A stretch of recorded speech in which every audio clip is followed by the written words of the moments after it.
नमस्कार, मी स्मिता. नवरात्रीचा आज पहिला दिवस, रंग आहे पिवळा आणि उपवासाचे पदार्थाचे नाव आहे ड्रायफ्रूट साबुदाण्याचे लाडू. याला लागणारे साहित्य: 1 वाटी कोरडं भाजलेले साबुदाण्याचं पीठ, अर्धी वाटी साखर, आवडीनुसार वेलची पावडर, बदामाचे काप, काजूचे काप, डिंक पावडर, खारीक पावडर, अर्धी वाटी चांगलं साजूक तूप. आता आपण हे सर्व साहित्य एकत्र करणार आहोत.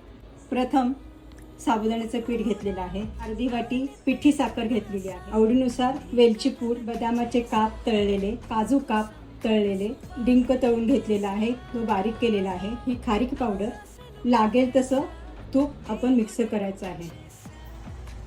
पण हे सगळं साहित्य मिक्स करून घेतो आहे. हे तयार झाले आहेत उपवासाचे पौष्टिक लाडू. चला उद्या भेटूया नवीन रंग, नवीन रेसिपी सोबत.